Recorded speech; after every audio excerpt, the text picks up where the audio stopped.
Lorsqu'on arpente les couloirs des prétoires au Cameroun, on se rend compte que 85% de litiges portent sur le foncier. Comment acquérir une parcelle de terre sans se faire arnaquer? C'est la grande question qui nous réunit aujourd'hui dans le cadre de cette émission sur Mediato Africa.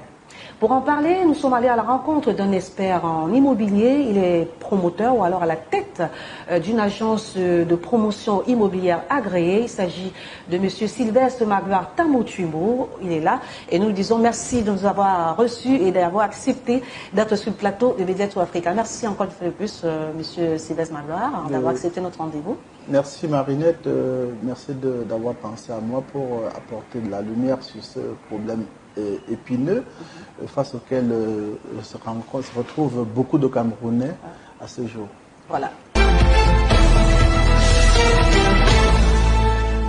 Beaucoup de familles se déchirent, beaucoup d'amis se séparent. La raison, c'est l'arnaque lors de l'achat d'un terrain. Alors, quelle est la première chose à faire lorsqu'on veut acheter un terrain?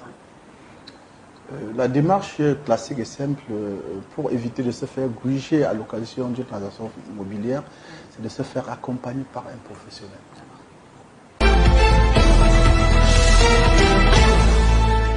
Quels sont les documents ou alors les pièces que le vendeur doit fournir pour celui qui veut acheter le terrain? Je pense que c'est à l'acheteur de mener ses investigations pour éviter de se faire arnaquer. Et pour ce faire, une fois, c'est là le lieu de signaler que, légalement parlant, seuls les terrains faisant l'objet d'une marcation régulière peuvent faire l'objet d'une vente, d'une transaction régulière. Donc ça veut dire quoi? À la lumière de la récente décision du ministre, en réalité un rappel à l'ordre du ministre du cadastre et des affaires foncières qui rappelle l'interdiction des transactions faites sur des terrains non immatriculés. Je pense que les Camerounais devraient se rendre à l'évidence que la récréation est terminée. Donc, la première démarche à faire, c'est faire quoi? On demande à avoir le numéro du titre foncier sur lequel on veut faire la transaction. Et par après coup, comme je disais tantôt, c'est à l'acheteur de mener ses investigations parce que le vendeur, apparemment, est une faute de très bonne foi. Et quand on a le numéro du titre foncier, on va à la conservation, on demande le certificat de propriété. Et lorsqu'on a une fois le certificat de propriété obtenu, on peut maintenant faire la descente sur le site pour voir si le terrain proposé convient à notre projet. Par après coup, on doit mener ces investigations. Chez nous, par exemple, au niveau national, nous avons un éventail d'experts, des détectives en l'occurrence, pour mener des investigations de fond en comble, parce que par moment, on a des documents réguliers dans la forme, mais au fond, le terrain est vicié. C'est-à-dire quoi? Quand vous voyez par exemple un terrain familial ne pas vendre, généralement, le vendeur même est habilité à le faire. Mais au fond, il y a ses frères qui s'y opposent. Alors, si vous ne vous entourez pas, par exemple, par des services d'une détective, c'est-à-dire mener des investigations en parallèle, vous ne saurez jamais que ce terrain est litigieux, même si dans la forme, tout est régulier par rapport à la documentation. Alors, vous parlez là d'un problème très sérieux. Il s'agit de ces problèmes familiaux qu'on rencontre généralement lors de l'achat d'un terrain. Comment reconnaître réellement que celui qui nous vend le terrain est le propriétaire du terrain? Il y a forcément des critères qui lui permettent de savoir que c'est lui le propriétaire et qu'il a le droit de vendre ce terrain. Alors, comme je disais tantôt, c'est le certificat de propriété qu'on obtient auprès de la conservation foncière. Ça coûte environ, le prix légal c'est 3 000, mais en fait ça coûte, on débourse entre 10 et 20 000 francs pour l'obtenir. Et c'est ce document qui donne le statut à date du terrain objet de la transaction. Donc c'est sur ce document que tu sauras le terrain objet de tant appartient en toute propriété à telle personne. Ce terrain est grévé d'une hypothèque ou alors n'est grévé d'aucune charge et tout. Donc c'est ce document qui nous dit voilà le véritable propriétaire. Ce terrain est hypothéqué ou pas, ou alors s'il y a une inscription judiciaire ou alors une connotation judiciaire sur ce terrain, c'est le certificat de propriété qui va te dire si le terrain est propre ou pas propre ou sale. Voilà. Vous l'avez suivi pour être certain que le vendeur est bien le propriétaire du terrain vendu. Il faudrait qu'il vous fournisse le certificat de propriété. Vous l'avez aussi entendu tout à l'heure, au Cameroun, légalement, ce certificat coûte 3 000 francs, mais il faut dire qu'il y a des réseaux qui sont parfois installés qui font que ce montant est revu à la hausse. Alors, coach, après avoir obtenu le certificat de propriété, il faut dire qu'il faut faire venir un géomètre. Pourquoi un géomètre sur un terrain?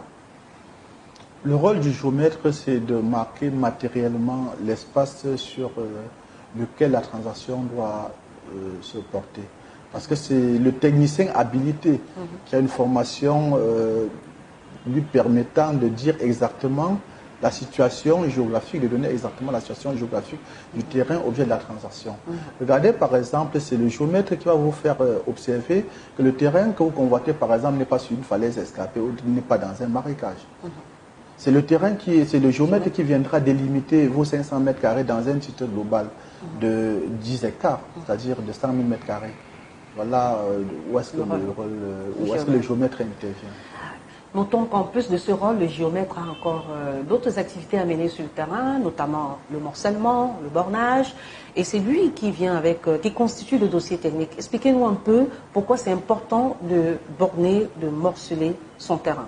Le morcellement, c'est quoi? C'est la procédure tendant à faire sortir l'éventuel acquéreur d'une parcelle de terrain d'un titre beaucoup plus grand. Il dit par exemple, vous voulez acquérir 500 mètres carrés à prélever sur 1 hectare.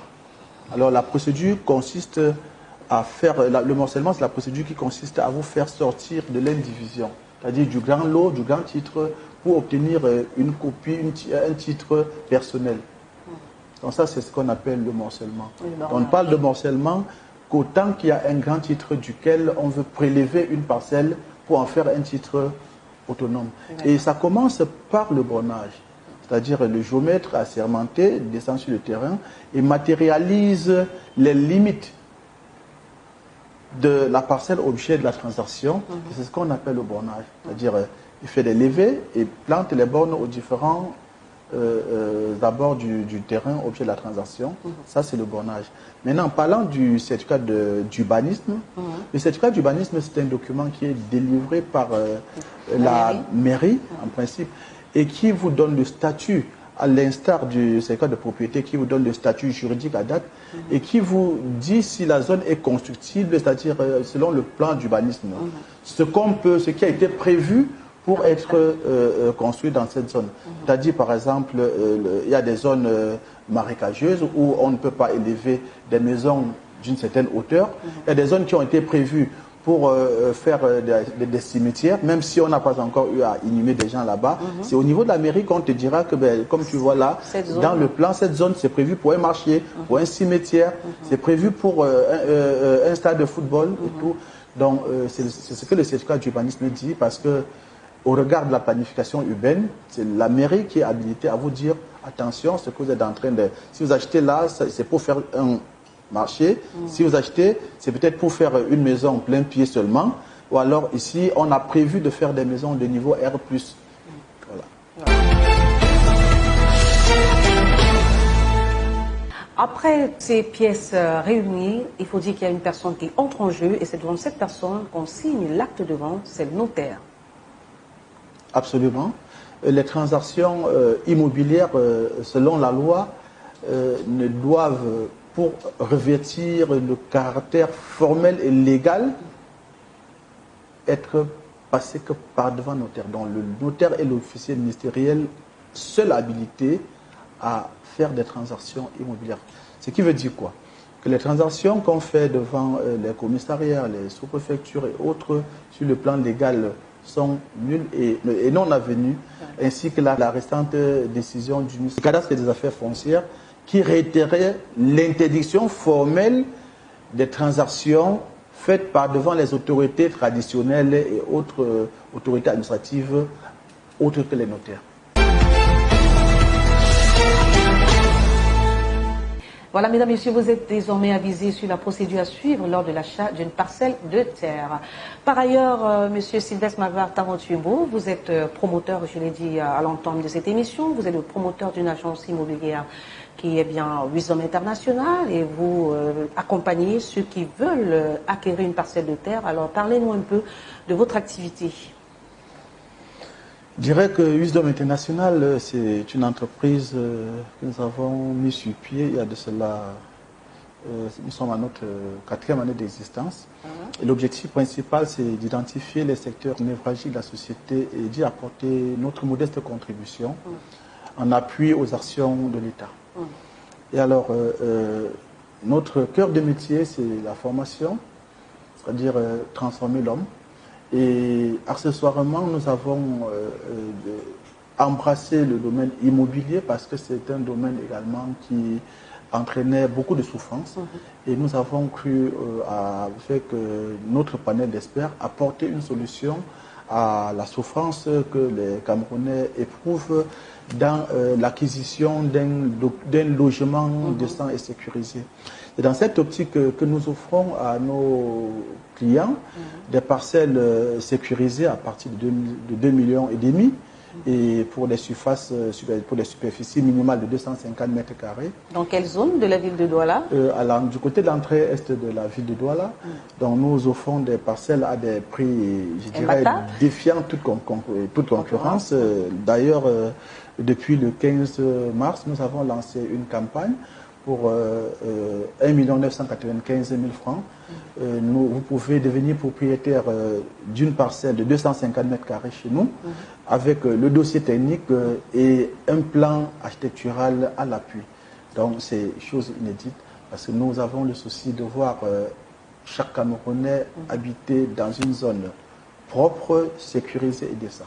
Voilà, merci beaucoup de nous avoir accordé votre temps. Je crois qu'on fera un tour du côté de Wisdom International pour essayer de voir les différentes parcelles que vous offrez à vos clients. Merci beaucoup, monsieur. Ça sera avec plaisir, Marinette. Le plaisir a été le nôtre de nous avoir donné l'occasion d'éclairer la lanterne de nos concitoyens par rapport à cet épineux de problème que constitue l'escroquerie foncière au Cameroun, qui vraiment gangrène la crédibilité même de l'État. Voilà. Avant de se quitter, un petit récapitulatif s'impose pour acquérir une parcelle de terre sans se faire arnaquer. Il faut premièrement se faire accompagner par un expert, descendre sur le terrain et mener ses propres enquêtes. Ensuite, rencontrer le vendeur et récupérer la photocopie du titre foncier. Vous devez également vous rendre à la conservation foncière pour demander un certificat de propriété du titre foncier. Faire venir un géomètre sur les lieux pour le bornage et aussi la constitution du dossier technique. Et finalement, établir à la mairie un certificat d'urbanisme qui vous permet de savoir si la parcelle de terre que vous convoitez est sur un terrain non indiqué. Pour couronner le tout, vous devez signer l'acte de vente devant un notaire. C'est lui qui dresse le contrat de vente et qui suit la procédure jusqu'à l'obtention de votre titre foncier. Voilà, mesdames, messieurs, vous êtes désormais édifiés sur la question de comment acquérir une parcelle de terre sans se faire arnaquer. Merci d'avoir suivi derrière la caméra Armand Thiagué. À la présentation, je suis Marinette Guimfard pour Mediator Africa.